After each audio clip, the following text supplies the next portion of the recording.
स्वामी प्रसाद मौर्य का सर कलम करने के लिए 500 रुपए का इनाम घोषित करता हूं और उनकी जीभ काटने का 300 रुपए का इनाम घोषित करता हूं और उनका नाक कान जो काटेगा उसको 200 रुपए का इनाम दूंगा, क्योंकि इससे ज्यादा इसकी औकात नहीं है। यह आतंकवादी की औलाद है। आज संत महंत धर्माचार्य स्वामी प्रसाद मौर्य की जीभ काटने और सिर काटने की बात कर रहे हैं, तो आतंकवादी नहीं है क्या? वो शैतान नहीं है क्या? वो जल्लाद नहीं है क्या? उनके पेट में दर्द क्यों हो रहा है? मौर्य, तुम्हारा जो दिमाग है वो खराब हो गया है, तो पगलाए गए हो। और पागल आदमी का स्थान जो है कि तो जेल में होता है और कि तो पागल खाना में होता है। मर्यादा पुरुषोत्तम भगवान श्री राम के भक्तों को गोलियों से भून दिया गया तथा रामचरितमानस को जिस प्रकार से उसी पार्टी का एमएलसी स्वामी प्रसाद मौर्य जल्लाद बताने की चेष्टा कर रहा है, तो यह अत्यंत निंदनीय है, राष्ट्रद्रोह है। स्वामी प्रसाद मौर्य का सर कलम करने के लिए 500 रुपए का इनाम घोषित करता हूं और उनकी जीभ काटने का 300 रुपए का इनाम घोषित करता हूं और उनका नाक कान जो काटेगा उसको 200 रुपए का इनाम दूंगा, क्योंकि इससे ज्यादा इसकी औकात नहीं है। यह आतंकवादी की औलाद है, इसीलिए इसका जो है ना, इसके अंदर भारतीय संस्कार नहीं बचा हुआ है। और सबसे ज्यादा इसके बयान से अगर आहत है देश में तो वो दलित समाज और महिलाएं हैं, क्योंकि मर्यादा पुरुषोत्तम भगवान श्री राम ने जो जूठा बैर खाया था वो सबरी माता दलित समाज की थी और महिला थी। इसलिए पूरे देश की महिलाएं दुखी हैं, पूरे देश के दलित समाज दुखी हैं। और मैं ये दावा कर रहा हूं कि हजारों दलितों महिलाओं के द्वारा FIR इसके ऊपर की जाएगी और इसको जो है इसके ऊपर देशद्रोह लगेगा। अच्छा रहेगा कि ये जो है तो क्षमा मांग ले। जिन लोगों ने भी जीभ काटने का फरमान जारी किया, सिर काट लाने वालों को इनाम देने की बात की, वो सभी संत महंत धर्माचार्य में से ही न कोई है या एक जाति विशेष के लोग हैं। अगर यही बात जीभ काटने सर काटने की बात कोई और धर्म का व्यक्ति करता तो आप उसको आतंकवादी कहते।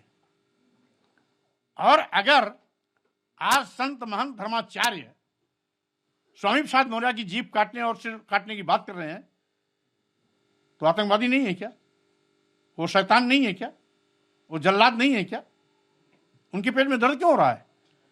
अगर वो संत होते, महंत होते, धर्माचार्य होते, सही में धर्म में विश्वास होता, तो जीभ काटने और सर काटने का फरमान जारी नहीं करते।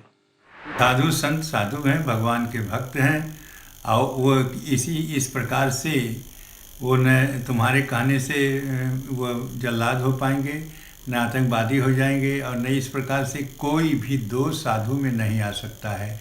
लेकिन हाँ, जो मानसिकता जिसकी होती है वह मानसिकता जरूर साधुओं के प्रति व्यक्त की जाती है। तो स्वामी प्रसाद मौर्य की मानसिकता यह है, जल्लाद की है, राक्षस की है, पिशाच की है। इस भावना से ही प्रेरित हो करके और रामचरितमानस के चौपाइयों को लेकर वो बोल रहे हैं, इनको निकाला जाए, बैन किया जाए रामचरितमानस को। इसलिए ये जल्लाद, राक्षस, बेईमान और धूर्त, ये जितना भी शब्द हैं, ये सब स्वामी प्रसाद मौर्य के लिए ही लागू होते हैं, किसी संत के लिए नहीं लागू होते हैं। इसलिए मौर्य, तुम्हारा जो दिमाग है वो खराब हो गया है, तो पगलाए गए हो। और पागल आदमी का स्थान जो है कि तो जेल में होता है और कि तो पागल खाना में होता है।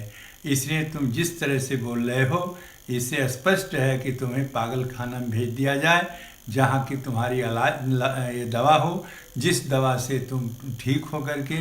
समाजवादी पार्टी के नेता स्वामी प्रसाद मौर्य जब से रामचरितमानस पर जो है तो अपमानजनक टिप्पणी किए हैं, तब से वो उनका मानसिक संतुलन बिगड़ गया है और लगातार वह जो है तो कुछ अनाप शनाप बयानबाजी करते दिख रहे हैं। अभी उन्होंने जो कहा है कि अगर दूसरे लोग किए होते तो उनको लोग आतंकवादी कहते, तो मैं उनको बता रहा हूं कि अगर वो दूसरे धर्म पर इस तरह की टिप्पणी किए होते तो अभी तक इनाम न घोषित होता, अभी तक उनके न जाने कितने टुकड़े हो गए होते। जबकि कुरान में सब दुनिया जानती है कि 27 आयतें ऐसी हैं कि जो गैर मुस्लिमों को कत्ल करने की बात करती हैं, लेकिन किसी की औकात नहीं कि उस पर कोई जो है तो बयान दे दे। लेकिन सिर्फ जो है तो सनातन धर्म के जो ग्रंथ है उस पर कोई भी जो है बोलने जा रहा है। अयोध्या से मैं तपस्वी छावनी पीठाधीश्वर जगत गुरु परमहंस आचार्य, मैं उनको सुझाव दूंगा कि इस तरह की बयानबाजी से बचे। किसी भी राजनेता को धार्मिक बयानबाजी से बचना चाहिए। धार्मिक कार्य जो है ये धर्माचार्यों का है, नेताओं का काम है कि आप जनता के हितों को लेकर के राजनीति करिए। उसने एक बार फिर अपने एजेंडे को प्रत्यक्ष कर दिया है कि किस प्रकार से सपा तथा सपा का जो एमएलसी है स्वामी प्रसाद मौर्य राम और राष्ट्र के प्रति सोचता है।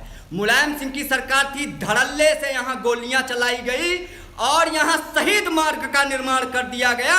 जिस अयोध्या की धरती को जो अपराजय है, अजय है, ऐसी अयोध्या में उन्हीं आराध्य राष्ट्र पुरुष मर्यादा पुरुषोत्तम भगवान श्री राम के भक्तों को गोलियों से भून दिया गया तथा रामचरितमानस को जिस प्रकार से उसी पार्टी का एमएलसी स्वामी प्रसाद मौर्य जल्लाद बताने की चेष्टा कर रहा है, तो यह अत्यंत निंदनीय है, राष्ट्रद्रोह है। तत्काल प्रभाव से ऐसे बेधर्मी के ऊपर मुकदमा अगर नहीं पंजीकृत किया गया तो मैं दिवाकराचार्य ऐलान करता हूं कि मैं अनशन पर बैठूंगा इसके लिए।